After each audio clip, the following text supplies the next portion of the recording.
Fl-Iskrittura naqraw issa mela m'hemm ebda kundanna għal dawk li huma fi Kristu Ġesu, għax il-liġi tal-Ispirtu tal-ħajja fi Kristu ħelsitni mill-liġi tad-dnub u l-mewt. Din l-Iskrittura hija wegħda li għal xi ħud issa m'hemm ebda kundanna. M'hemmx iktar il-pjena tal-infern tistennihom.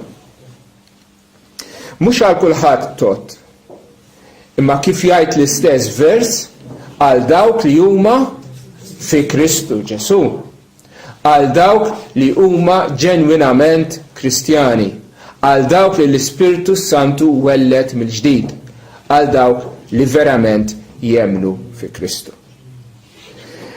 Imma nistaqsu kif jista' jkun illi għalina m'hemm ebda kundanna la darba aħna wkoll bħal nies l-oħra ksirna l-liġi tal-Alla u dnibna.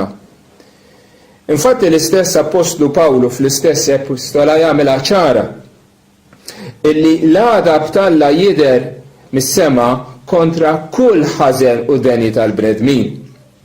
Jgħid li kemm il-Lut u kemm il-Ġentili bħalna huma kollha taħt id-dnub. Bħalma hu miktub m'hemm ħadd tajjeb le lanqas wieħed. U jkompli jiddikjara li d-dinja kollha hi ħatja quddiem Alla.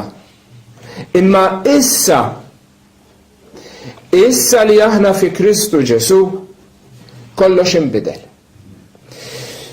Minflok il-għadab tal-Alla issa hemm il-barka tal-Alla. Minflok il-kundanna issa hemm li Alla jilqana fil-maħbub. Għalfejn? Għax Kristu ħa id-dnub tagħna fuqu u lilna libbisna bil-ġustizzja perfetta tiegħu. Kif nistgħu nagħtu eżempju ta' din il-bidla li saret fina meta aħna ġejna f'relazzjoni ma' Kristu, meta aħna ina sinna ħaġa waħda miegħu, konna maqudin ma' Kristu.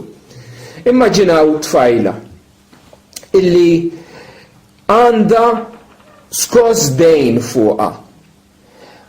Nefqet fuq li nefqet u tant għamlet dejn illi bl-ebda mod ma seta tħallsu. Dejn kbir. U iltaqat ma' ġufni li sar iħobba u żewwiġha. Sakemm kienet għadha single, id-dejn tagħha kien fuqha. Il-ġid li kellu dak il-ġufni kien kollu tiegħu. Imma mill-mument illi inaqdu flimkien u saru ta' xulxin, id-dejn tagħha sar tiegħu. U ħallsu. U l-ġid kollu tiegħu sar tagħha biex tgawdih.